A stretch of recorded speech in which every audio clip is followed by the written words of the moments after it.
E outra ali, mas não sou poeta. Eu também não, eu também não.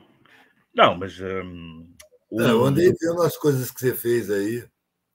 Uma É? poesia que se movimenta, uma poesia que se modifica. Eu vi mudando a letra de lugar, cria outro significado ou complementa o significado primeiro. Sim, sim, sim, sim, sim. Pois é, mas é engraçado, porque aquilo que tu também fazes também acaba por ser poesia visual, não é? Não achas? Velho, eu faço arte. Eu não sei definir muito bem, não. Faço desenhos e coloco mensagens que são coisas que eu preciso colocar. É o que eu estou vendo no mundo. Eu não sei como é Uhum. que eu classifico aquilo. Pensamentos, talvez. Talvez visão de mundo. É uma forma de desabafar, irmão, do que eu estava vendo, que eu comecei a fazer com 21 anos de idade. Aham, aham, aham. O que motivou foi a necessidade de falar. Eu estava vendo o mundo de um jeito diferente. Eu Tu falava, eu achas preciso que, dizer, preciso Eduardo, dizer. achas que de lá para cá a arte ainda tem a capacidade de falar com a alma humana? A arte é uma ferramenta, velho, de comunicação. A arte fala com a alma. Agora, o uso que se faz dela pode ser qualquer um. A Uhum, publicidade usa a arte para criar uhum, necessidades artificiais, valores falsos. É feito com arte. Fala com o sentimento das pessoas. Vai no uhum, emocional, uhum. no afetivo. A arte é isso, é falar com a alma. Falar com a Yeah. parte abstrata do ser. Eu falo com a parte abstrata do ser, dizendo da minha inconformação com o mundo que eu vivo. Uhum, uhum, Pelo menos com esse estado que ele está agora, enquanto eu vivo, né? A gente pega a história e percebe que o mundo vem num caminho de muitos milênios, em mutação permanente. uhum. A gente E- está eu- partindo eu- de um quadro. Vamos dizer assim, uma vida é um quadro. Eu pintei muitos quadros a óleo, sim, né? sim, sim, sim, sim. Durante uns anos da minha vida. E eu fiz a comparação da vida com um quadro. Cada dia você dá uma pincelada. Você está fazendo o seu quadro. Você Uhum, só termina o seu quadro, você dá a última pincelada, você assina o quadro quando você morre. uhum, uhum. Você morre, você não pode mais fazer nada, o quadro está pronto. O silêncio total. Pá, eu acho que atualmente na sua sociedade dá mais importância eh, ao lado material, não esse aspecto abstrato e material, não é? Mas acho que valoriza muito mais o aspecto material. Concordas com essa ideia ou não? A forma, claro, claro. Existe todo um aparato midiático, tecnológico para trazer as mentalidades para a superfície. O pensamento é programado para não se aprofundar. Uhum, Você uhum. não pode procurar as causas.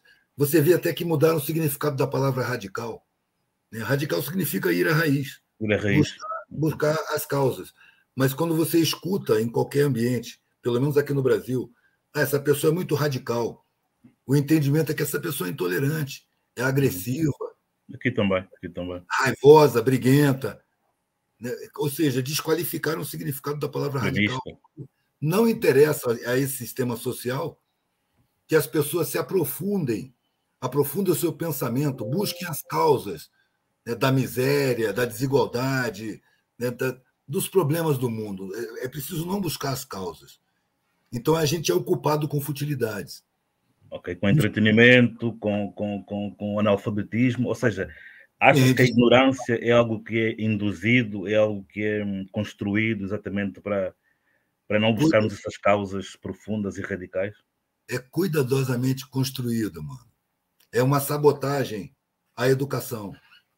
A educação prepara para o mercado, não prepara o ser humano para se integrar em harmonia numa coletividade que busca, em última análise, harmonia social, harmonia Uhum, uhum. coletiva, uma sociedade sem abandonados. Eu acho que é óbvio esse objetivo da humanidade, só que ele permanece inconsciente. O trabalho desse exército de publicitários e marqueteiros é manter o povo distraído, aproveitar a instrução precária que recebe, aproveitar a desinformação produzida pelas redes de comunicação empresariais para induzir mentalidades, para criar objetivos de vida, valores, formas de relacionamento, hierarquias, né? Valores muitas vezes falsos, não? Falsos, sim, Ou artificiais, pelo menos. valores externos. O que nós temos de mais importante, mano, é abstrato. Se você não tem Espiritual. afeto, se você não tem amor, se você não tem confiança, se você não se relaciona bem, você não tem paz, mano. Você pode estar no patamar de matéria que você tiver. Se você não tem amor, se você não tem afeto, você é um angustiado. Você é um sofredor. O objetivo principal, o que nós temos de mais importante, é a harmonia uns com os outros. Mas o trabalho da sociedade, o trabalho dessa estrutura social é impedir esse entendimento. E fomentar talvez você tem o que você merece. É preciso competir. O teu irmão é teu adversário. Quem chegar primeiro na comida, come. Quem não chegar, fica com fome. Entendeu? Então, essa mentalidade ela é criada. A gente tem muito mais paz quando vive em solidariedade. É visível, é perceptível. Quando a gente vive bem com os vizinhos, troca, se respeita, troca afeto, se auxilia mutuamente nas dificuldades, a gente vive muito mais em paz. Mas isso não dá lucro, mano. Exato. Rapaz, eu não tenho muito encanto assim. Eu não acho que a arte é uma coisa melhor do que qualquer outra profissão. É uma profissão como outra qualquer, que tem características próprias. Então, quando eu estava expondo na rua, vinha alguém e falava: nossa, a arte purifica, a arte ilumina. Eu dizia: não, qual arte? Depende da arte, depende do artista. Os artistas são um coletivo. Tem gente mau caráter, gente bom caráter, gente bem intencionada, gente com preocupações sociais, gente com preocupações egoístas. O que a gente percebe é que a arte é uma área muito profunda na sociedade. Então, esse sistema de dominação de um punhado de poder de ricos sobre a sociedade não descuida da área da arte. Ela pega a área da arte e coopta, compra a consciência dos artistas, enriquece, cria fama e diz: isso aí é arte. A arte está na rua, a arte está em qualquer lugar, em qualquer canto tem artista. Essa casta de artistas midiáticos, famosos, riquíssimos, ela é criada exatamente para aprisionar a arte na superfície. É a arte da futilidade, é a arte da superficialidade. Esses artistas que são incensados pela mídia não questionam a honestidade da mídia, não questionam a injustiça da sociedade.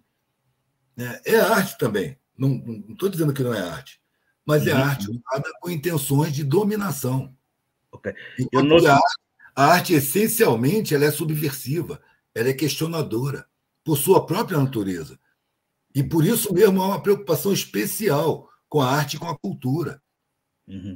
Porque são essencialmente libertárias. Velho. Não estou preocupado com o mercado de arte. Eu não estou preocupado em enquadrar a minha arte. Eu não estou preocupado com receber valor social para a minha arte.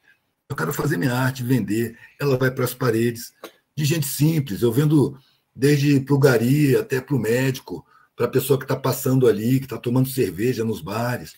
Para qualquer um, vendo arte para qualquer um. Durante 4 anos eu frequentei galeria, pintei quadros a óleo. E eu parei de frequentar a galeria, porque é desagradável. Eu não gostava de tratar com aquele público. Eu ganhava mais dinheiro, mas a minha vida era mais pobre em relações. Eu, na rua, eu ganho menos dinheiro, mas a minha vida fica mais rica, porque a variação de pessoas é muito maior.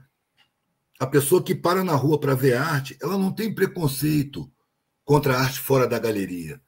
As pessoas que veem a arte só reconhecem a arte quando a arte é reconhecida pela sociedade. Essas pessoas não me interessam. Elas são muito poucas também. Elas não precisam considerar minha arte. Eu não exijo consideração para minha arte. Quem tem que considerar minha arte sou eu. E as pessoas que levam minha arte. Né? Porque se eu tenho orgulho de mostrar, alguém há de gostar. Sacou? E se alguém vai pagar minhas contas. Saquei. Eu fico sempre com a ideia de que a arte que é apresentada nas galerias, nelas a moldura vale muito mais do que o conteúdo. Não sei se concordas com essa ideia. Depende do autor, mano. Se o cara tem um nome curioso no mercado, aí a assinatura dele vale muito mais.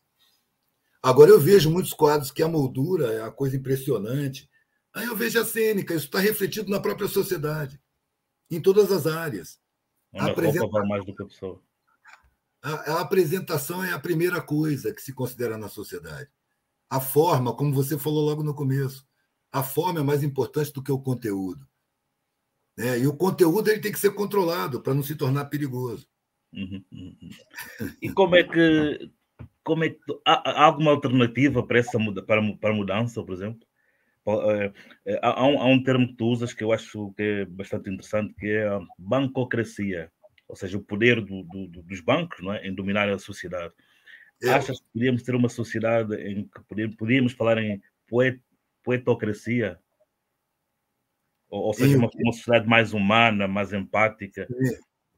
Será eu acho que nós possível? caminhamos para isso. Né? Nós estamos caminhando para isso. Estamos chegando no ponto de descobrir que estamos numa bancocracia, porque a maioria das pessoas não sabe. A maioria das pessoas não percebe. E o trabalho a mando dos bancos, que é feito pela mídia, é manter as pessoas assim, na Uhum, superfície, sem entender o que acontece. Mas nós estamos aí trabalhando, tem muitas exceções, tem muitos focos de contra-informação, tem muita gente inconformada esclarecendo, ainda exceções à regra. Mas há 40 e poucos anos atrás, eu dizia, somos exceções raríssimas, falando o que vemos da sociedade, mas temos um poder de contaminação enorme. Em breve seremos exceções numerosas. uhum, Depois disso, passaremos à minoria, e quando chegarmos à minoria, acabou, mudou o mundo, acabou o domínio.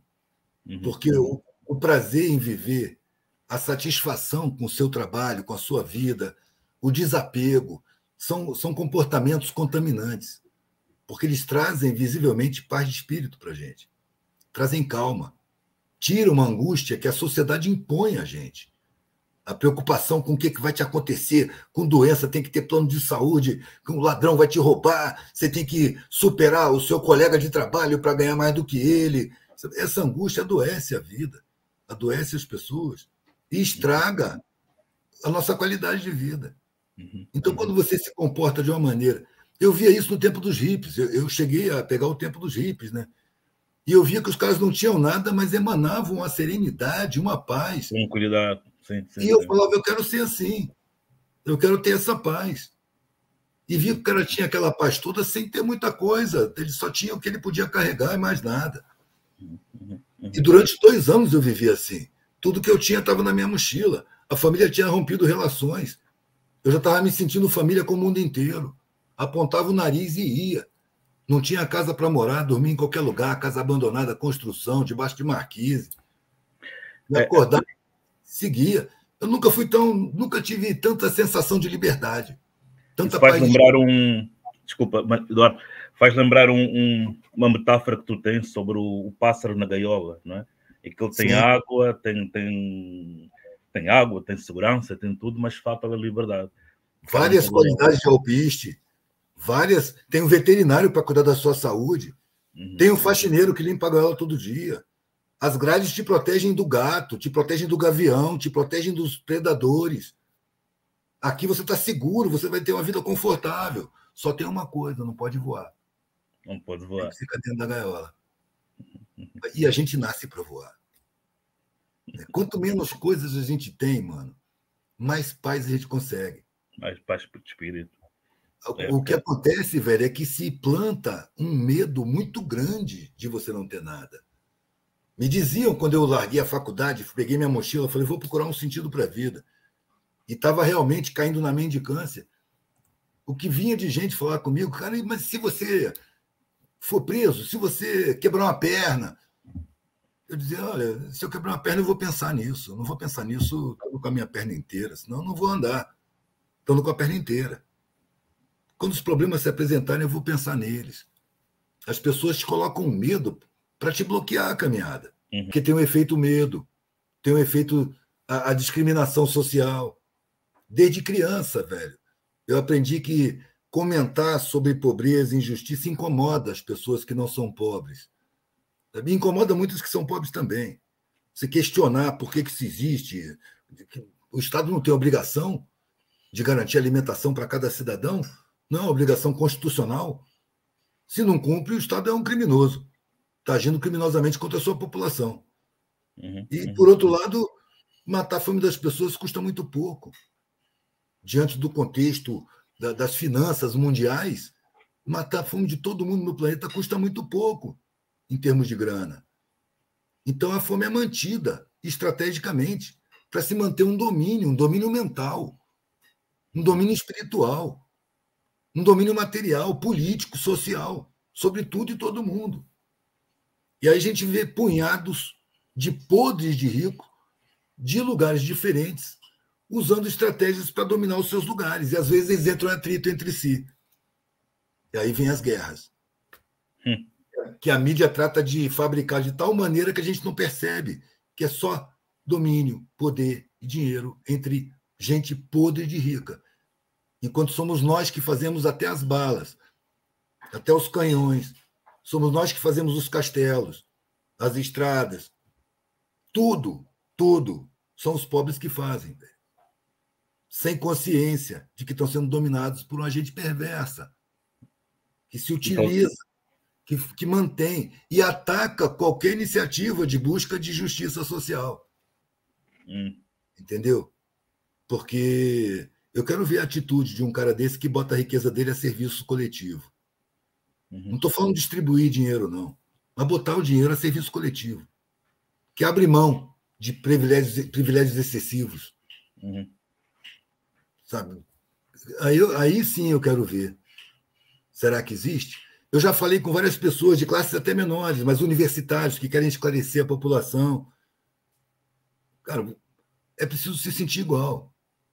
É preciso você respeitar as pessoas como igual. É preciso você ter isso no seu sentimento. Porque benevolência também é arrogância.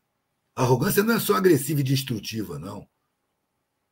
A arrogância é você chegar na pessoa que foi roubada nos seus direitos, que passou fome a vida inteira, que talvez não tenha dentes na boca, e sentir benevolência. Não, eu vou cuidar de você.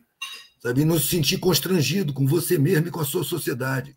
De saber que aquela pessoa é uma pessoa igual a você, que foi completamente roubada nos seus direitos, e por isso se encontra naquela condição. Ela tinha o direito de estar como você está. Então você não é superior a ela. Você não é mais refinado do que ela. Você usufruiu de privilégios injustos, roubados da grande maioria. Essa consciência, mano, ela é mais difícil de alcançar. Você acha que esses banqueiros dominantes eles iam descuidar da academia?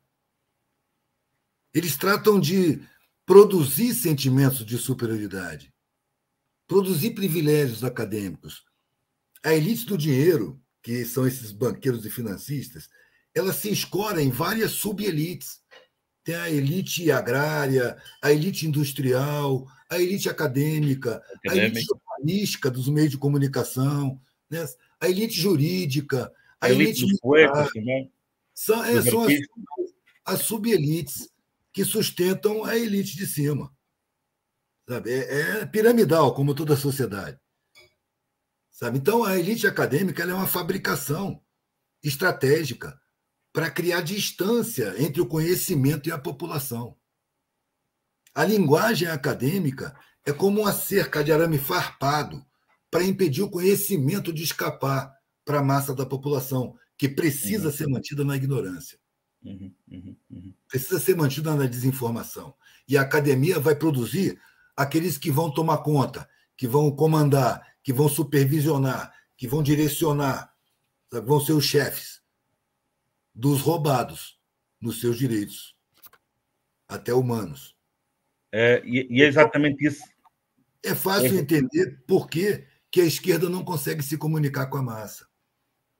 Eu tenho visto algumas pessoas com um pouco mais de luzes da dita esquerda. Eu não gosto muito de usar essa palavra, não, mas eu uso porque já está no... Está convencionado, está... Mas algumas pessoas com um pouco mais de luzes estão falando esse governo precisa se apoiar na massa, precisa de apoio da massa, precisa se comunicar com a população.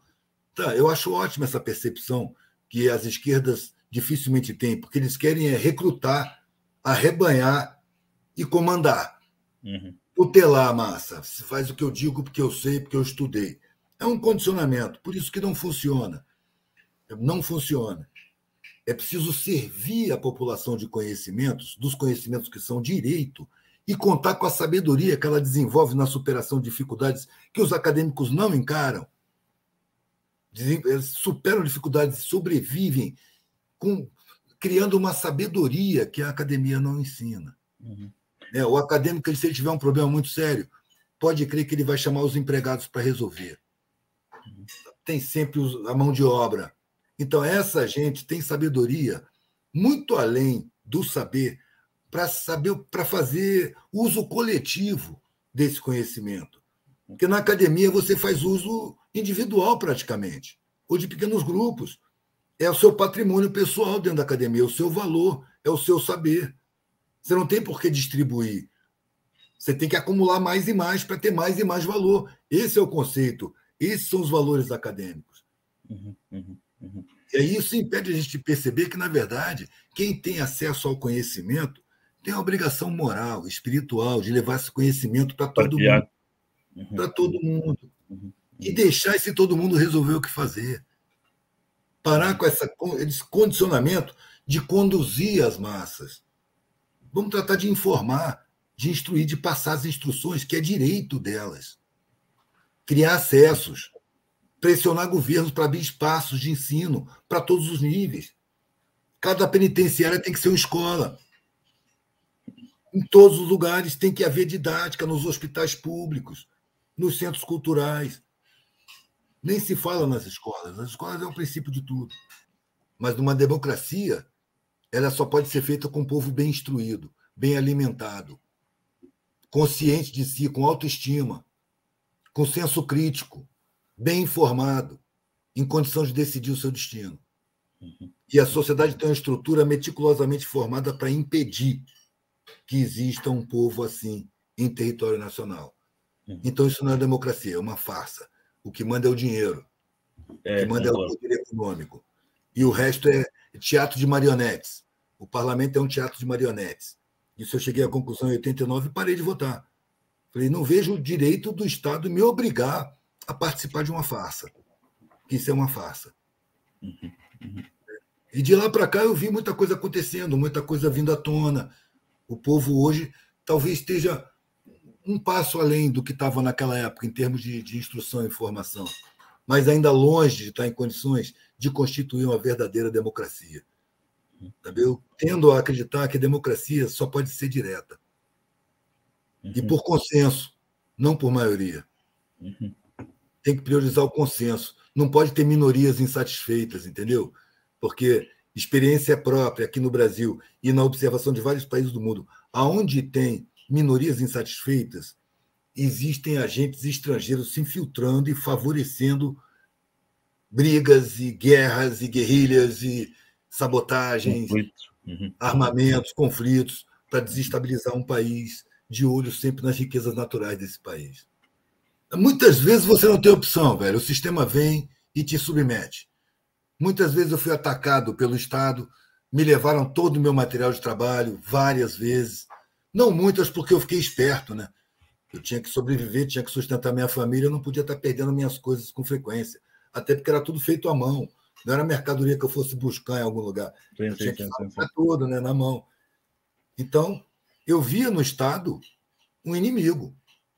Eu sobrevivia apesar do Estado, sabendo que eu era malquisto pelo Estado. As forças de segurança não me respeitavam. E para tomar minhas coisas não custava nada, eu tinha que estar ligado. Então, muitas vezes eu fui submetido pelo Estado. Mas assim, a mão armada, direta, nas minhas coisas. Eu não fui submetido mentalmente. Eu não fui submetido nos meus valores. Eu não fui submetido nos meus objetivos de vida, que a sociedade quis me impor, que é ficar mais rico, quer ter mais dinheiro, quer ter mais patrimônio. E não me parece fazer sentido, mano, porque a vida acaba. E patrimônio a gente não leva para lugar nenhum. Sabe? É simples assim. Não faz sentido dar vida pelo patrimônio. Viver um inferno pelo patrimônio. Enganar, mentir, sujar a alma para poder ter patrimônio. É o que eu dizia para o meu pai. Patrimônio, riqueza, conforto, estabilidade, consideração social é muito pouco para querer da vida. É preciso ter satisfação interna. É preciso estar de bem com a própria consciência. É preciso ter aprovação da própria consciência. É preciso exercer sua vocação. É preciso viver a vida fazendo o que você mais gosta como seu trabalho. Coisas que a sociedade não diz para mim, pelo contrário, me chamava de louco. Não é à toa que uma das primeiras frases que eu comecei a produzir nos meus trabalhos foi uma frase de um italiano chamado Carlo Dose. Eu sei qual é a frase. Os loucos, loucos, loucos abrem caminhos que mais tarde são percorridos pelos sábios. Essa. Eu Essa colocaria aspas nesses sábios. Muito boa. E esses sábios aí são os sábios reconhecidos pela sociedade. Loucos são os perseguidos. Né? Eu costumo dizer assim, os sábios convencionais, eles andam nas estradas asfaltadas, mas andam de cabeça erguida, enquanto que a maioria da população anda de cabeça baixa. Então ele enxerga, de vez em quando ele enxerga uma trilha. Falou, tem uma trilha aqui. Alguém abriu essa trilha. Foram os loucos. Aí o sábio vê o caminho que o louco abriu e vai lá e descobre uma cachoeira. E quando ele sai e anuncia, olha, tem uma cachoeira aqui. Oh, você é o sábio. Mas foi o louco que abriu o caminho. Eu costumo dizer que a discriminação é um elogio. Se a convencionalidade social me elogiasse, eu acho que eu ia ter que fazer um exame no meu comportamento para ver o que eu estou fazendo de errado. Uma sociedade perversa, injusta dessa, não tem condição de me aprovar, de me abraçar e me elogiar. Porque eu vou estar sempre denunciando. Porque não segues os padrões, não é? Não segues o padrão, não segues o rebanho, não é? Exato. E, além disso, perceber a estratégia de dominação que fabrica os rebanhos, que impõe os pastores, que cria os corredores estreitos e as direções determinadas para a frustração. Invariavelmente é para a frustração. Uma das primeiras pesquisas que eu fiz, vendendo artesanato de mesa em mesa, de bar em bar, quando você sai vendendo de mesa em mesa, velho, se você estiver atento, você pode fazer muitas pesquisas. E uma das primeiras que eu fiz foi abordar as pessoas mais velhas, pessoas que certamente não comprariam meu artesanato, pessoas de mais de 80 anos. Mas eu vi uma pessoa dessa lá numa mesa de um bar. Eu ia vendendo de mesa em mesa e me encaminhando para perto dela. Quando eu chegava junto dela, eu mostrava para ela, quer dar uma olhadinha? Eu sabia que ela não ia comprar nada, mas eu precisava só de uma chave de contato. Confrontar. Uma ligação. Quando ela falou, não compro nada disso, não, posso fazer uma pergunta? A vida vale a pena? O que você acha da vida? Você gosta da vida que você viveu? Fazia perguntas e trazia a pessoa a reflexões que certamente ela já tinha feito. A velhice tem essa característica, você fica mais lento, você não pode fazer as mesmas estripulias, então você é obrigado a refletir. Entendeu? Então essas reflexões passam e elas não encontram com quem falar. Aí, de repente, encontram um maluco que elas nunca viram, que puxa por essa informação. O que você acha da vida? E aí ficava ouvindo as respostas. E concluindo, as pessoas foram enganadas. Um empresário riquíssimo, um primeiro que falou comigo, a sensação que eu tenho é que mentiram para mim lá no começo da minha vida, e eu passei a minha vida inteira correndo atrás de mentira. Enganado. E só agora que eu sei que eu vou morrer, eu percebi que era tudo mentira. Pô, imagina o tamanho da frustração, parceiro. Nessa hora, eu estava na universidade, eu saí de junto desse cara, eu fui para a universidade e pedi desligamento. Eu falei, não vou mais. Eu não vou nem chegar na idade desse cara, eu vou morrer antes. Mas na idade dele eu não chego desse jeito aí, não. Vou botar minha vida em risco. E botei minha vida em risco, mas não achava que ia morrer antes dos 30. Passou os 30, passou os 40, passou os 50, passou os 60, estou aqui. Mas eu não abracei os valores da sociedade, eu não tive medo. Meu medo, velho, era de ter uma vida medíocre, uma vida sem significado. E chegar lá no fim da vida arrependido, achando que eu tinha que ter me arriscado. Esse foi o meu maior medo, cara. Foi maior do que a miséria. Não vou dizer que eu não tinha medo da miséria, da fome, da doença, da pancadaria da polícia, de ser morto. Eu tinha medo de tudo isso. Mas eu tinha muito mais medo de viver uma vida sem sentido. Eduardo, e com essa tua experiência, não é? Qual é, neste momento, o sentido da vida para ti? Velho, eu parei de pensar no sentido da vida, né? Mas eu percebo que a gente aprende a vida inteira, querendo ou não querendo, sabendo ou não sabendo. Mesmo recusando o aprendizado, ele se impõe através das experiências, através da dor, do sofrimento. Quanto maior a sua recusa em aprender, maior vai ser a dor, porque você tem que aprender. Então, a função da vida primeira, para mim, é aprender. Só que a primeira função da vida é aprender. E a segunda, velho, é participar de forma produtiva do coletivo. Entendeu? Participar do seu coletivo trazendo algum benefício para o coletivo.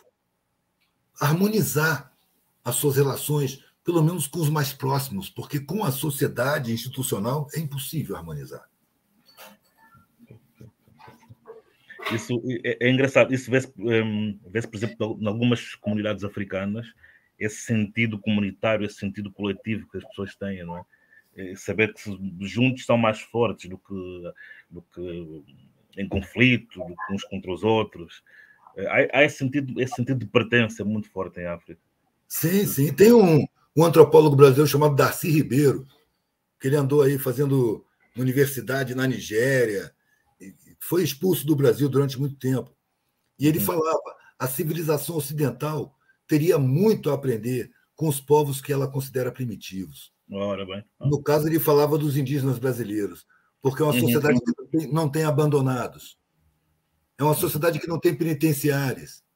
Ora bem. Né? É uma sociedade que não tem classes, ninguém manda em ninguém, tem harmonia. Então, os ocidentais tinham muito a aprender com os povos que eles consideram primitivos. Inferiores. O ritmo das comunicações está muito acelerado, sabe? As informações estão correndo. É claro que as elites estão poluindo todo esse ambiente informacional com mentiras para confundir, mas eu nunca vi tantos movimentos tão espalhados de tomada de consciência, embrionários ainda. Nada que vai fazer uma revolução no meu tempo de vida. Mas eu tomo como exemplo, tem uma favela no Rio de Janeiro chamada Acari, é um complexo de favelas, com a característica que não é morro, é plano, no oeste da cidade, na Baixada Fluminense. E eu ajudei a construir, a decorar um comitê cultural lá, que eles chamaram Comitê Cultural Revolucionário. E eu fiquei amigo da rapaziada e ia sempre lá. Eu morava no leste da cidade e ia para lá de bicicleta, 1h30 de bicicleta eu chegava lá. E participava de alguns eventos. Um dia eu cheguei lá, mano, e o centro cultural deles estava cheio de gente, mas os operadores, que eram artistas, rappers, grafiteiros, pintores, que eram coisa de uns 20 que cuidavam do comitê cultural. Tinha só um, calado, sentado na mesa, enquanto as pessoas estavam ali vendo revista, trocando ideias, jogando ping-pong, ouvindo música, era um centro cultural. E ele calado. Quando eu entrei pela porta, ele olhou para mim e falou: Edu, que legal que você chegou, meu irmão, senta aqui, cara, porra, os papos que eu fico escutando aqui, todo mundo muito teleguiado, todo mundo pensa como a mídia, é muita alienação, a favela é muito alienada, cara, como é que a gente faz para mudar esse negócio? Eu falei, velho, 10 anos atrás, eu entrava nas favelas, nas que eu morei, inclusive, eu não encontrava ninguém reclamando de alienação, cara. Hoje eu entro em qualquer favela aqui e sempre tem um grupinho reclamando de alienação. Um grupinho fazendo cultura, um grupinho fazendo teatro, é na Maré, é no Alemão, tudo quanto é lugar, em tudo quanto é favela. Tem um grupinho cultural fazendo contatos. Antes não tinha. O processo está caminhando. Mas ele não é como a gente quer. Eu, por mim, o mundo amanheceria justo amanhã, sem um faminto, sem um desabrigado. Ele tem o seu próprio ritmo, não é? Mas eu não posso ser ingênuo. As pessoas que eu percebi lá na minha juventude, que queriam muito ferrenhamente mudar o mundo, as poucas que eu encontrei na maturidade, tinham desistido. Dizendo, isso nunca vai mudar. Como nunca vai mudar, velho? Você parte de uma intenção ingênua, que é você vai mudar o mundo.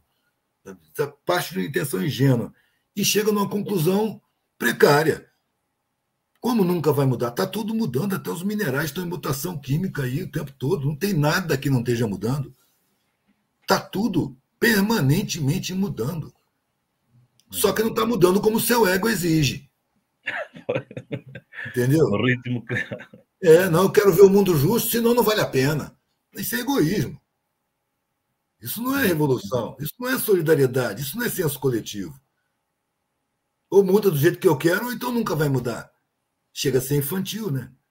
Então, eu sei que minha vida é um passo numa caminhada que eu não sei onde começou e eu não sei quando ou se vai terminar. Minha vida é um passo nessa caminhada. Eu sei disso.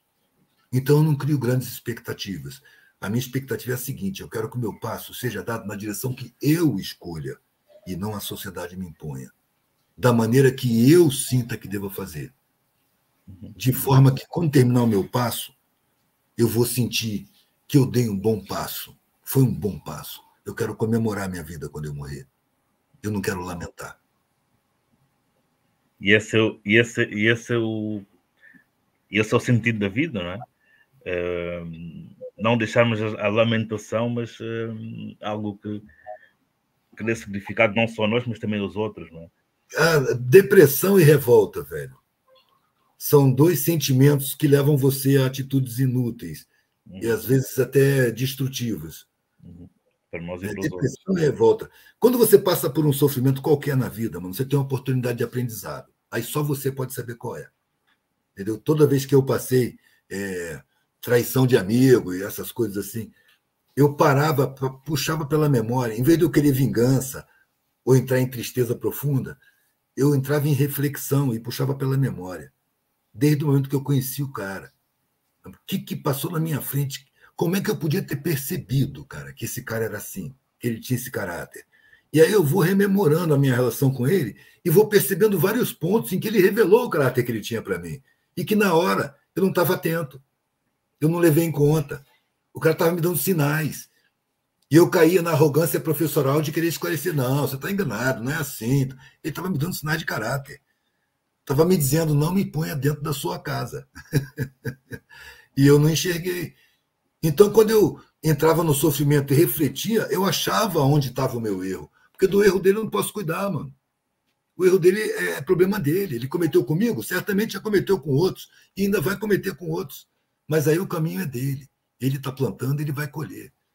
Não vou ser eu quem vai levar o fruto amargo dele. Eu vou aprender com ele. Ele foi meu professor. E eu vou continuar me relacionando. Daqui a um tempo eu estou inaugurando uma outra relação, porque minha vida foi sempre assim, mano. Eu conhecendo gente nova e perdendo de vista pessoas. Eu sempre fui mutante no território nacional. Sempre mudou tudo e todo mundo. Na próxima relação, você está me ouvindo, velho? Que aqui para mim eu travei. Que também travou aqui. Mas está me ouvindo? Tá, agora sim, agora estou. Aí na próxima relação, de repente, eu me dava conta de um olhar, de uma opinião, falando, já escolado pela experiência anterior. Falando, isso é sinal, isso é sinal. Também, e aí a traição começou a ficar mais rara na minha vida. Em vez de eu parar de receber gente que eu não conheço em casa, eu escolho melhor as pessoas que eu recebo em casa. Seletivo, vários sinais. Exato, levar sempre em conta. Aprender, mano, com sofrimento. Porque ali, na hora que eu senti que fui roubado, eu posso sair atrás do cara. Eu posso achar o cara, tomar de volta o que é meu e quebrar ele na porrada. Mas eu não vou ter aprendido. Eu vou ter satisfeito meu ego, meu orgulho. Isso é uma infantilidade, mano. Qualquer um que me prejudicou na minha vida foi um professor, antes de tudo. E o mal só chegou em mim quando eu precisava passar por ele. Porque aqueles que quiseram me prejudicar e eu não tinha que passar por aquele prejuízo, tentaram e não conseguiram. Entendeu? Então, eu acho que quando acontece o mal na sua vida, velho, é algum recado que a vida está trazendo para você. Não cabe você sair atrás do culpado. Isso aí tem até no cristianismo. Jesus, numa certa altura da Bíblia, ele fala: é fundamental que venha o sofrimento, mas ai daquele que traz o sofrimento. Né? Isso aí, vários mestres passaram esse recado. Sabe? O que você tiver que produzir, que seja bom. É melhor para você. Para os outros. E aí, sem dúvida, Eduardo. E em relação voltando um pouco à arte, à poesia, já sei que não, disseste que não eras poeta, não é? Mas Sim. para mim acho que és um poeta, sem dúvida, és um poeta. E até mais poeta que muitos poetas, não é? Porque acho que és autêntico, és genuíno naquilo que fazes, com simplicidade, com naturalidade. E se alguém quisesse comprar a tua arte, onde é que poderia encontrar? Eu tenho um blog, observar e absorver.blogspot.com. Nele tem um link. Eu acho que no celular você não vai nesse link, que é venda de ver o trampo. Aí tem outro blog embaixo com o link que você clica e abre todos os desenhos. Observar e absorver.vendadetrabalhos.blogspot.com. É esse que está no. O observar e absorver.blogspot.com, eu escrevo nele desde 2009, se não me engano. Okay. Textos de prosa, reflexões, e artigos também de outras pessoas, documentários que eu acho interessantes. Eu botei um documentário de Thomas Sankara, você conhece, de Burkina Faso? Sim. Então, botei um documentário sobre ele lá, porque o cara é magistral. Inclusive, eu uso muito a frase dele com relação às forças de segurança. Fala, um militar sem consciência social é um criminoso em potencial. Eu acho que a gente vê isso no dia a dia. Sim, sem dúvida. Ali tem também a viagem que eu fiz no Rio Doce, quando caiu a barreira da mineradora, empesteou 850 quilômetros de rio limpo, mano. E tornou aquilo lá um rio de veneno. Um rio de veneno. Tem câncer lá hoje. Ninguém vai lá estudar. Eu passei lá 2 anos depois, a quantidade de câncer que tinha na área era impressionante. Tinha que se fazer uma pesquisa nesse sentido lá. Está no blog também. A história do Hugo Chávez também, quando ele morreu, fiz um baita artigo sobre ele, com vários documentários, com foto de escola dele, a história dele desde a infância. Essas pessoas que a mídia amaldiçoa e que existem pelo bem da humanidade e são transformados em demônios de chifre e rabo para o imaginário popular. Mas são pessoas admiráveis, como Fidel Castro, por exemplo. Né? Eu acredito que no futuro Cuba vai ser vista, vai ser estudada pelos historiadores como um farol na escuridão dos nossos tempos. Tanto pela sociedade que conseguiu manter ali, apesar de todos os ataques, quanto pela solidariedade internacional com Angola, Moçambique, os países africanos, que eles mandavam guerrilheiros, mandaram professores, sobretudo professores e médicos. Né? Eu acho exemplar. E é natural a difamação. Muita gente, você vai falar de Cuba, você vê a fisionomia se encher de ódio. Pessoas comuns ouvem falar de Cuba e têm ódio. Por quê? Foi um ódio construído artificialmente dentro delas, aproveitando a desinstrução e a desinformação. E essa desinformação é o controle empresarial das informações. Se abrir mais mídias populares, vai ser possível se contrapor a essa mídia do dinheiro, essa mídia de elite, essa mídia que joga sempre a favor dos ricos e contra os pobres, mas com muita sedução. Com muita sedução. São profissionais de alto nível, tanto na atuação como no jornalismo, como na psicologia do inconsciente, na antropologia, da sociologia. É o que eu digo, mano, é o mercado de consciências. Os caras são muito bons na profissão deles, eles se deixam convencer de que são feras, são superiores, merecem aquela fortuna que eles ganham para induzir o povo ao que quer que seja, em nome do poder do mundo, que é do dinheiro mesmo. São pessoas desumanizadas pela fortuna, para manter o mundo como é, para manter a perversidade no mundo. Só que agora isso está se percebendo, como nunca. E eu acho que é o caminho, é cada vez mais luzes acendendo sobre essa realidade. Se você olha para a massa da população, nem parece. Mas se você trabalha nesse sentido, você percebe que tem muita gente trabalhando nesse sentido espalhado por aí. É só funcionar através das gerações, velho. Tratar, sobretudo, com os mais novos e perceber que entre os mais novos, os adolescentes, os jovens, as crianças, estão vindo pessoas diferentes, que não se comportam como as crianças do meu tempo, do seu tempo. Contra a consciência, contra... Com outras questões, que não aceitam a coisa tão facilmente. Sabe, no meu tempo, o que meu pai dizia era lei. Eu não tinha nada que contestar, aquela era a verdade. Senão... Não, opa, tumba. Hoje não. Hoje você vê a mãe fazer o vídeo da criança que está se recusando a comer carne. É verdade. A criança nem sabe falar direito. Fala, não, mãe, os bichos, eu não quero comer os bichos. De onde veio isso? A mãe come carne.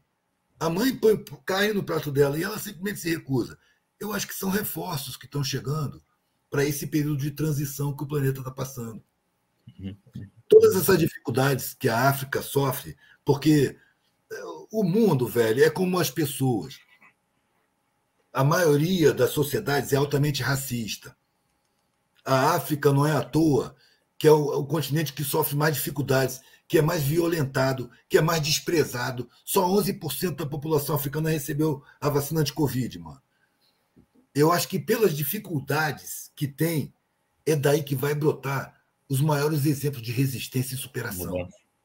É aí que vai surgir a maior capacidade de superação. Daí que vão sair os direcionamentos de comportamento para o mundo se tornar mais coletivo, mais humano, no processo de tomada de consciência de que nós somos uma família planetária e que a gente precisa se harmonizar para poder começar a contactar outras famílias planetárias, que evidentemente existem por aí, por esse espaço imenso, cheio de sóis. Cada estrelinha dessa é um sol. A maioria com muito mais planetas do que o nosso Sol aqui. Né? É de se supor que é tudo habitado, mano. Mas a gente precisa chegar numa harmonia interna para entrar em contato com as outras civilizações. Tem um camarada aqui que a gente estava relatando como se fosse verdade. E pode até ser, mas que um amigo dele conversa com extraterrestres e tal. E estava conversando com um desses, que é orelhudo, com pescocinho fininho, sabe essas figurinhas que a gente vê desenhadas por aí? E tentando convencer o cara a aparecer para o público em geral. Não, você tem que aparecer para as pessoas saberem que os outros planetas são habitados e tal. Aí o cara dá uma risadinha, o extraterrestre, dá uma risadinha, fala, cara, você tá louco, você não sabe o que tá falando, cara. Vocês ainda se discriminam pelo tom da cor da pele. Okay. Se eu aparecer, velho, você não imagina o que vão fazer comigo. Eu não posso aparecer ainda não. Vocês vão ter que evoluir mais um pouquinho. Depois a gente conversa.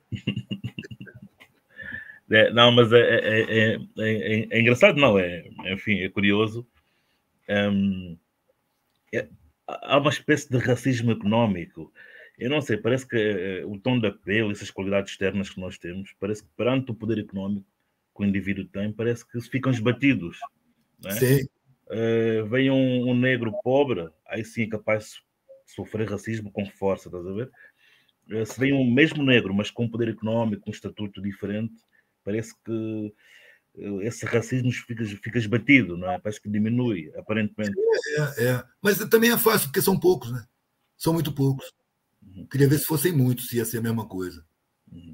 Sabe? São elites que servem elites, são elites locais nos países africanos que servem às elites do dinheiro. Foi o que eu falei, velho. As elites do dinheiro estão acima de tudo. E elas se alicerçam em outras elites. Okay. Cada país tem sua elite dominante, uma minoriazinha que é enriquecida para atrair seu povo. E entregar as riquezas ao saque internacional, para os grandes banqueiros, para os grandes magnatas. Por enquanto, euro-estadunidense. Eu espero que não passem a ser chineses e russos na sequência. A gente está apostando nesse lado, né? Eles estão vindo e parecem serem, se não melhores, menos ruins do que os anglo-saxônicos que acabaram parindo os estadunidenses, né? A ideologia é muito parecida, por isso que eles são unidos. Eu contaminei o mais que eu pude a vida inteira, viu? Eu tenho milhares de brochinhos e peças e brincos e tal, com coisas escritas, né? Abaixo as fronteiras, por tão poucos terem tanto, é que tantos têm tão pouco, né? Informado pela mídia, desinformado é. São sementes de reflexão. E a arte tem esse poder, não é? A arte tem esse poder, não é? Sim, sim. E no sentido, quanto maior é a tua visibilidade, maior é a tua responsabilidade social também, não é tu isso? Sim, acho que sim. Passas isso muito através da tua arte. Isso aí foi a última coisa que me chegou, velho. Porque eu não me sinto pessoalmente nada importante, eu me sinto a mesma coisa que eu sempre fui. Criou-se uma visão sobre mim, porque minha cara aparece demais. Porque tem vários canais aí que pegam cortes meus e ganham dinheiro com isso. E eu falo coisas que são evidentes. São evidentes, mas as pessoas estão tão entorpecidas pelo massacre informacional, midiático, publicitário, que elas veem e não acreditam no que estão vendo. Aí, quando vê eu falando, para. E se choca. Caraca, é isso mesmo. Porque sabe, mano. A maioria sabe, mas tem medo de tomar conhecimento e botar em prática. Porque, como dizia o Gandhi, é uma frase que eu usava do Gandhi: saber e não fazer ainda não é saber. Boa, boa, boa, boa. Muita gente sabe, mas não faz. Por medo, por pressão, porque vai perder isso, vai perder aquilo, vai ser mal visto, vai ser discriminado. E aí se submete e segue no caminho da frustração. Eu não julgo ninguém, mano, mas eu vejo que o cara está no caminho da frustração. Lá na frente, ele vai ter vergonha de si mesmo como um covarde. Seria melhor ter se arriscado. Porque no final das contas vai morrer, mano, de qualquer jeito. Daqui ninguém sai vivo. Vamos tratar de viver do jeito que a gente quer e não do jeito que a gente é pressionado. Se a gente é pressionado e cobram da gente certas posturas, é óbvio que elas não são boas para nós, porque senão nós as adotaríamos espontaneamente. Mas na adolescência a gente reluta. Por que o adolescente tem o estigma de problemático? É porque ele está passando pelo processo de enquadramento, ele está na intersecção entre a infância intuitiva e a maturidade racional. E o que apresentam para ele como sociedade, ele recusa. Não, não quero isso. E os mais velhos ficam, você não tem opção. Você não tem opção. Você pode escolher entre essas aqui, ó, mas é dentro dessas, senão você vai estar mal, você vai passar fome, você vai ser abandonado, você vai ser discriminado, você vai ser perseguido. As ameaças. As ameaças. Medo. Para que o medo te paralise. Para que o medo ajude você a ser enquadrado numa sociedade injusta, perversa, desumana e mentirosa. E isso começa logo na raiz, não é? Começa logo desde cedo, desde a infância, não? No útero materno, velho. Se a mãe vê novela e assiste aos jornais da televisão, já está poluindo a própria criança lá dentro dela.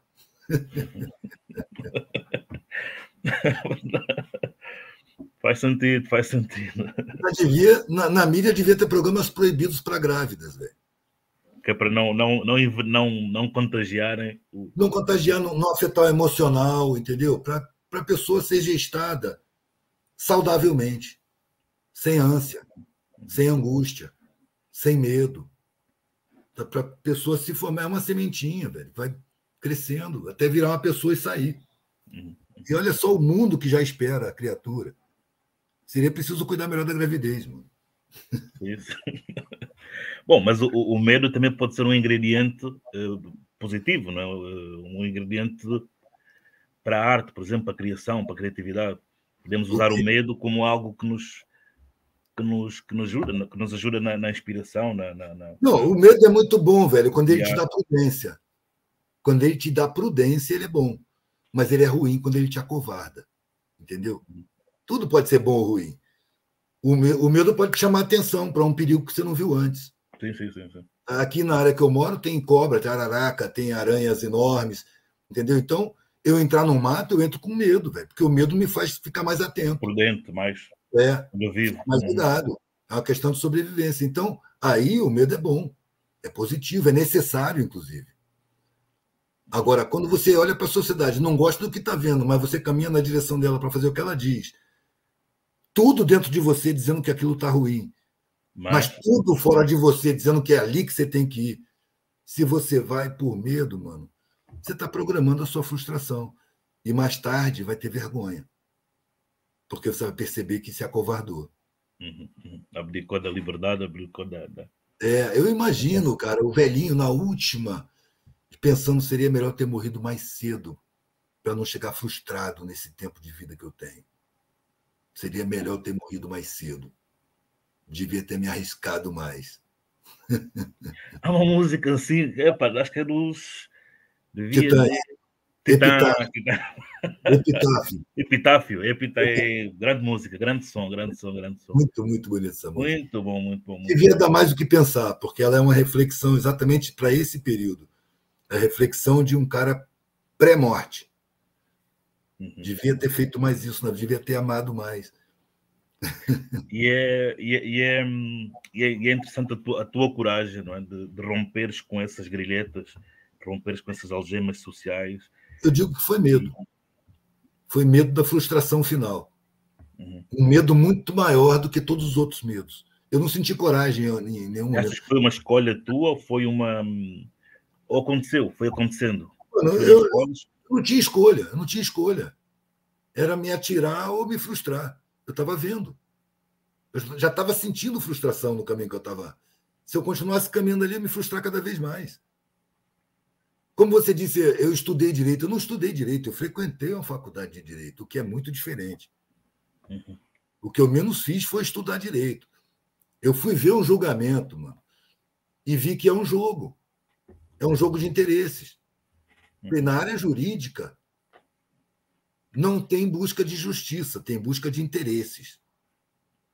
Eu não quero fazer parte disso. Eu não tenho vocação para isso. Tem os que são vocacionados e que vão buscando justiça, mas eles gostam de falar aquela língua, eu não gosto. Eles gostam de ler aqueles textos, eu não gosto. Eles gostam de vestir aquelas roupas, daquela solenidade dos tribunais, eu detesto. Eu gosto de simplicidade, a coisa é do olho no olho, direto. Então, não é trabalho para mim. Assim como o militarismo não foi, eu fui militar também. Sim. Mas não nasci para isso, não tenho dom para isso. E os argumentos, quando eu dizia que não tenho dom para isso, os argumentos eram os mesmos.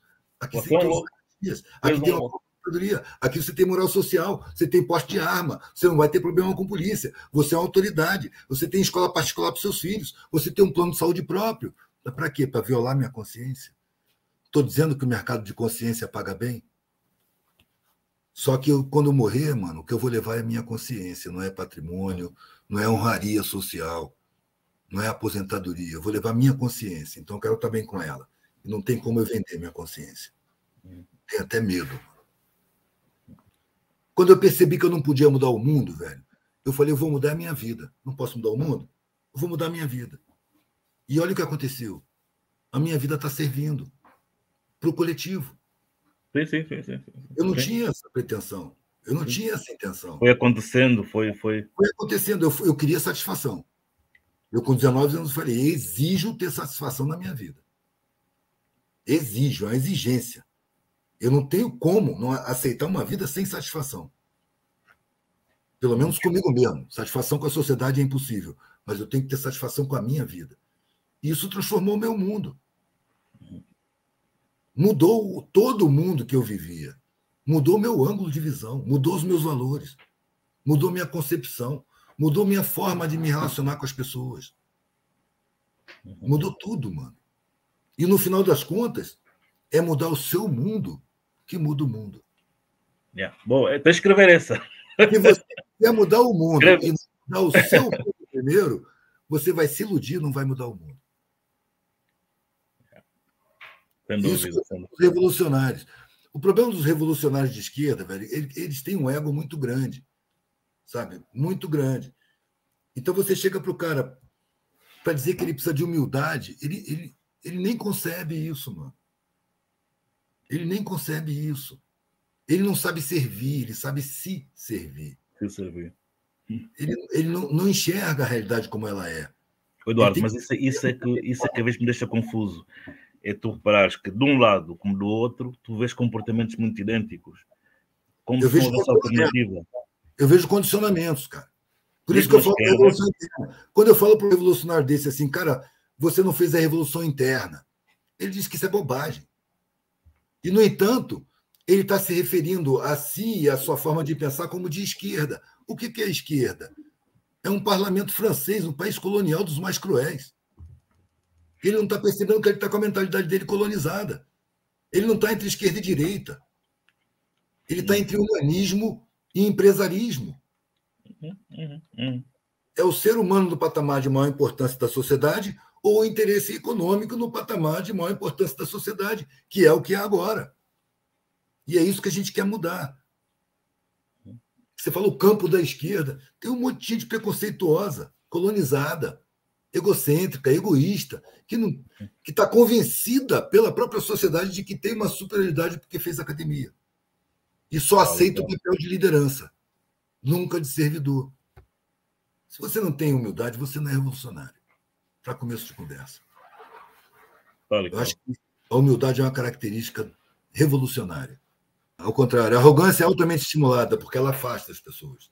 Então, a estratégia é alimentar a vaidade, a arrogância, o egoísmo. A mídia faz isso, a publicidade faz isso, o marketing faz isso, o massacre da comunicação faz isso, a internet faz isso. Está sempre chamando para o consumo, para a comparação, para a competição. Quem tem mais é melhor. Então, as pessoas vão ainda porque as forças que arrastam nesse caminho são muito fortes, são muito enraizadas na sociedade. Só que elas passavam invisíveis, e agora já tem um monte de gente denunciando, um monte de luzes acendendo. E a gente só tem que seguir acendendo luzes, mano. A partir das nossas próprias. A gente vai acendendo luzes pelo caminho da sociedade. Onde a gente vai passando, vai acendendo luzes. Pessoas vão acendendo luzes, porque é o tipo da luz que contamina. Você chega com o seu farol aceso, encosta em alguém, olham juntos para o mesmo lugar, a pessoa acende as luzes também. E ela vai para o canto dela e você vai para o seu, e cada um vai iluminando o seu caminho, e encostando em outros que vão também acendendo suas luzes. Esse é o trabalho. A gente não pode querer muito mais do que isso, não. Muito bom. Deixa eu cá ver a última questão, uma questão difícil para ti. Vai me embolar aí, rapaz. Não. Olha, fala-se muito no fim da arte, não é? Acreditas nisso? Que algum dia a arte terá fim? Faz sentido? Uma vez que já se fala nisso há tantos anos, não é? E a arte não acabou até hoje, acho que nem vai acabar. O que achas disso? A sensibilidade vai ter fim? A sensibilidade vai ter fim? Olha lá para os pré-históricos, para os caras das cavernas. Você não acha que até hoje a sensibilidade está num caminho de desenvolvimento e apuração? A arte é sensibilidade pura, a arte é comunicação, a arte é sentimento. A arte é alma, velho. É abstrato, é visão, é pensamento, é desejo, é valor. A arte é tudo que é abstrato junto. A arte é alma. Sim. Não tem como. A arte mas como falamos muito da inteligência artificial... O que você acha que tem por trás dos robôs, mano? Quem é que liga e desliga os robôs? Não é gente? Então é gente. Sem dúvida. Você pode criar máquinas, claro, mas máquinas enferrujam. Né? Máquinas quebram, queimam. Precisa de ter uma pessoa para consertar. Por trás. Tem que ter manutenção. Né? Tem que ter alguém pensando em como superar certos erros, que os erros são cometidos. Corrigindo. Eu acho que é uma ficção científica, né? De que o mundo vai ser dominado pelas máquinas. Eu não consigo ver máquina com desejo, porque precisa de alma para ter desejo. E para dominar, precisa desejar dominar. Qual o sentido de dominar? Né? Qual o sentido para uma máquina? Não tem, não existe. Isso é ficção, isso está fora da realidade. Agora, como o mundo é forjado de uma forma centralizadíssima no poder econômico, de um punhado, todas as tecnologias, em primeiro lugar, são utilizadas e dominadas por essas pequenas elites, para seu uso, para o seu benefício, para manter o controle sobre o mundo. Muitas teorias da conspiração foram construídas por esse punhado conspirador, que está aí de verdade nos bancos. Tem muitas teorias da conspiração para que, quando surge uma denúncia verdadeira, ela se perca no oceano de denúncias de teorias da conspiração. E já cria logo um desqualificativo para quem não quer acreditar. Isso é teoria da conspiração. É um termo já fabricado para desqualificar as denúncias verdadeiras. Desde que os bancos começaram a ser denunciados como conspiradores do mundo por um cara russo, que eu não estou lembrando o nome dele, que escreveu um livro chamado Clube de Bilderberg. Foi a primeira vez que foi descoberta a reunião dos grandes banqueiros mundiais. Foi num hotel nos Alpes Suíços, num lugar chamado Bilderberg. Hotel de Bilderberg. Não sei se é uma cidade, não sei se é um sobrenome. Então foi o primeiro encontro. Todo ano eles se encontram em alguns lugares. Agora eles estão fazendo um encontro cênico, porque foram descobertos, né? Eles fazem um encontro de Davos. Mas os bastidores é que tem as reuniões verdadeiras. Sabe? Aí reúnem os donos da mídia, os empresários das armas, né? Os governantes dos países mais poderosos, mais cheios de armas atômicas, né? Para compor aonde vai estourar as novas guerras. Né? É um grupo de conspiradores mesmo, que está vindo à tona, que está aparecendo. E que eu evito focalizar muito nisso, para não estimular a revolta contra. Sim. Ok. Não é preciso se revoltar contra eles, basta parar de se comportar como eles nos Como condicionam. eles. Ok. Basta descartar os valores que a sociedade nos injeta desde Impinge. crianças. Ok. Sabe? A índole competitiva. Sabe? O Gandhi cantava essa pedra, velho, na década de 30. Não é preciso destruir o opressor, basta parar de colaborar com ele. Uhum. Aí você tem que explicar para a pessoa como é que você colabora. Você pega um revolucionário de esquerda. Se você conseguir fazer essa ideia entrar nele, é difícil, porque ele só aceita ideia de quem leu mais do que ele. Mas se você conseguir fazer ele entender, sabe, focalizar, a primeira coisa que você tem que fazer, meu parceiro, é a revolução dentro de você, deixar de ser colonizado, é perceber dentro de você os condicionamentos da sociedade, tirar dentro de você esse sentimento que a academia te induziu de superioridade sobre o povo. Você precisa lembrar, mano, que seu pé está calçado, com um sapato que foi pobre que costurou, a sua roupa foi costurada por pobre. Você come frequentemente, não é todas as refeições do dia. Pobre que plantou, pobre que colheu, pobre que carregou, pobre que botou na tua frente. Se não foi pobre que preparou. Então você É, precisa é, de respeito, cara. Para de sentir superioridade. Passa a sentir responsabilidade, porque você teve acesso a direitos de todos que foram negados para a maioria. Então, isso não te faz melhor do que ninguém. é isso que eu digo, é isso que eu penso, Eduardo. Esse sentimento de superioridade.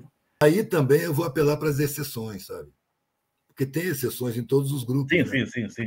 Então, Felizmente. eu conto sempre com as exceções, porque a regra geral é medíocre. Sim, não podemos, não dá para generalizar, sem dúvida. Claro. A regra geral mantém o mundo como é. Entendeu? São as exceções que vão modificando o mundo.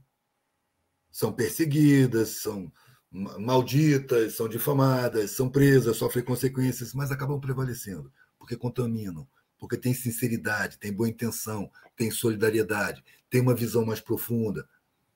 Entendeu? Então, eu conto sempre com as exceções. Assim como também quando você está na favela, no meio do monte de analfabeto, você encontra exceções, velho, que têm um senso crítico com relação ao mundo. Sim. Sabe? Claro. São exceções dali também. E como exceções são sempre preciosas, porque esses que leem muito e que têm uma humildade, conseguem manter, eu conheço várias exceções acadêmicas. Esses aí, eles têm uma função importantíssima no esclarecimento dos outros acadêmicos que só vão dar ouvidos a ele, e não a mim. Entendeu? Então ele é como um militar de exceção, um militar mais sensível, que preza pela justiça, que não é violento, ao contrário. Esse cara é importante lá dentro das forças militares, porque ele é ouvido. Lá eu não sou ouvido, mas ele é, então ele é importante. É uma exceção. Ele acaba sendo contaminante, acaba localizando outras exceções por sintonia. Outros militares. As luzes, vamos. Acabam fazendo grupos, velho. Eu lembro quando eu estava na escola militar, tinha o grupo dos caras que gostavam de jogar, tinha o grupo dos caras que gostavam de beber, tinha o grupo dos caras que gostavam de mulher, de sair para mulher, tinha o grupo dos caras que gostavam de briga, saíam para brigar, tinha o grupo dos religiosos, entendeu? Então, as pessoas se sintonizam por sua frequência. Então, as exceções costumam encontrar exceções. E aí se formam pequenos grupos. E aí sim são embriões da revolução humana, desde que se harmonizem como grupos e funcionem dentro do coletivo. E isso está acontecendo em todos os lugares. Passo a passo, mas está. Passo a passo, geração a geração. Passo Bom, a passo, Eduardo, agora... passo a passo, vida a vida. Escreve essa, tens de escrever essa, pá. Faz aí uma arte. Sim, vou fazer. Não, cara. olha, Eduardo, olha, quero-te agradecer. Agradecer a tua disponibilidade, a tua mensagem também. Este encontro demorou, não é? Tivemos muitos planos, eu tinha também os meus compromissos, mas finalmente estamos cá, conseguimos juntar os fusos horários, Brasil-Portugal. Ainda bem. Queria só agora é mesmo a última para acabar. O que é para ti a poesia? Esta é para acabar. Para mim, velho, a poesia é o uso das palavras para modificar a alma das pessoas.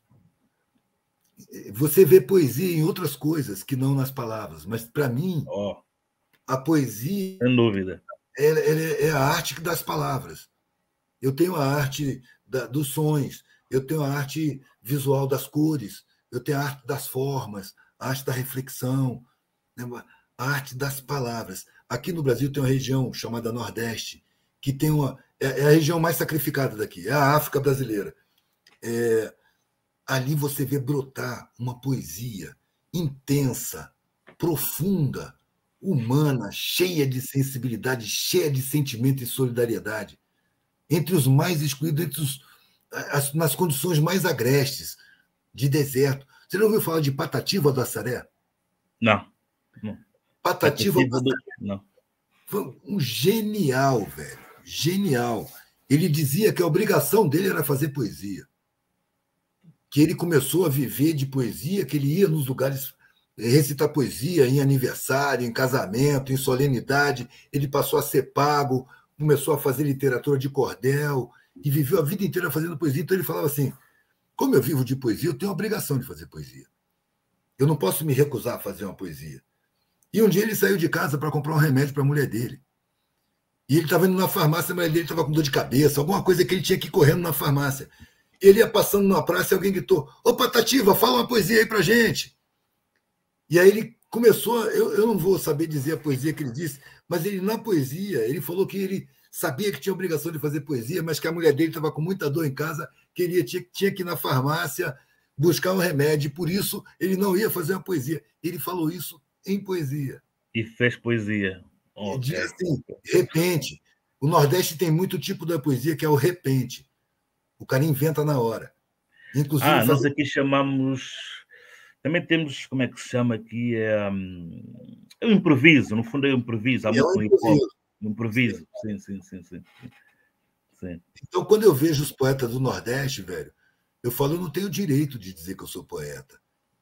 Eu, para fazer uma poesia, eu fico ali elaborando, trocando sílaba, medindo as palavras, encontrando significados, mas para dizer o que eu quero, entendeu? Eu acho que tem uma função. Eu não quero só deleitar, entendeu? E eu não quero só tá me expandindo, não. Eu quero causar alguma coisa. Instruir.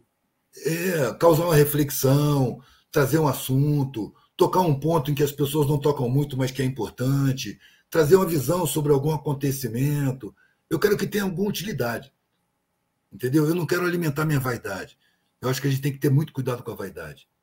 A vaidade bloqueia as nossas capacidades de compreensão, sabe, de aceitação, de tolerância. E é importante a gente ter essas coisas, mano, para poder enxergar coisas que, de repente, à primeira vista, a gente não vê. Se você reage com arrogância, você não vai ter outra oportunidade. Mas se você mantém a humildade, você não gosta, mas respeita, considera, daqui a pouco você está entendendo o porquê. Daqui a pouco você está percebendo as causas, vendo raízes naquilo ali que, de primeira mão, você não gostou. Mas você conteve o seu impulso. Isso é uma coisa que a arrogância dificulta. Parte para cima, entendeu? E acaba atropelando os fatos e perdendo aprendizados, perdendo produtividade, velho, em sentimento, em compreensão, em harmonia. Sim, senhora, agora sim. Tá bem. Eu acho que a África precisa ser mais vista, mano. Sacou? Porque são coisas que a civilização perdeu no seu desenvolvimento. Essa é a oportunidade de resgatar muito da humanidade que foi perdido no processo da industrialização e da concentração de riqueza. Sem dúvida. São esses povos aí. É isso, irmão. Isso aqui não acaba, não. Senão não acaba. Tá bom, Eduardo. Numa outra a gente conversa de novo, mano. Numa outra a gente conversa de novo. Tá, sim. Tranquilo. Obrigadão, Eduardo. Massa, velho. Obrigado a você. Um grande abraço, velho. Fica bem.